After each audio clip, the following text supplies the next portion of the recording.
Hello and welcome everybody.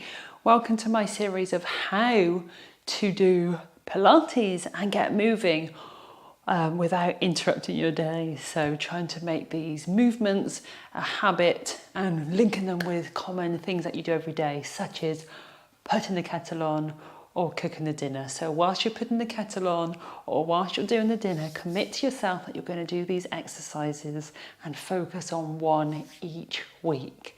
So thank you for joining me. Today I'll be showing you another standing exercise that you can do. And for those that don't know me, my name's Sandy and I support individuals to reduce their lower back issues without relying solely on medical professions. So let's come up to standing if you were seated. And imagine I'm in my kitchen now and I'm going to take hold of my kitchen side. So when your kettle's boiling, remind yourself you're going to do this. Maybe put a little post-it note that you're going to do this exercise. And then from here, I want you to take your weight into the inside leg and the other leg extending behind you onto the tip of the toe. From there, releasing back down. So you're reaching away. My posture stays nice and straight, so I'm not leaning forward or leaning back at all. Extend the leg away, stomach's drawn in, so nice and supported there, and then drawing back. Extending away and drawing back. Now, if that ever pulls the back, come as an alternative to the front instead. Otherwise, keeping behind and releasing, and then switching sides so you can turn around. Weighting to the inside leg, other leg extending behind and drawing back. So when we're extending the leg behind, we're strengthening through the back leg. We're lengthening through the front of the leg, so that can get really tight from over sitting. Extending back and release. Keep going. We're strengthening through our buttocks and all the way down to the back of the leg. Working on our balance here, which is so important. Especially if we're getting older, we want to reduce the risk of falls. Many people tell me, oh, I'm worried about falling. Balance is really key to that. We're improving our bone density by balancing as well. And last one. And releasing, giving the legs a little shake. So that might be plenty. You can have another set of those, 8 each.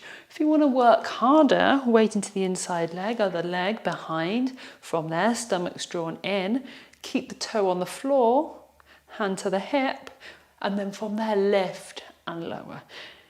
Lift and lower. Now, a common thing I see, bend the knee and lower. Bend the knee and lower. That's working different muscles. That's working the back of the leg. We want to work your lower back more. So we're lifting and lowering. We're also working the back of the leg, but it's different. Lengthening through the back of the body, lifting and lowering. It's not bend and tap. Leg straight. If you find your knee bends, you can't seem to stop it, flex through the foot. That should help. Or try not to lift so high. And last one. And releasing, and then turning to the other side. Weighting to the inside leg, other leg behind. So it might be just extending and drawn back, or if you want the harder version, foot behind, toe down, or flex through the foot if you tend to bend through the knee. Lifting and lowering, working the glute muscles here.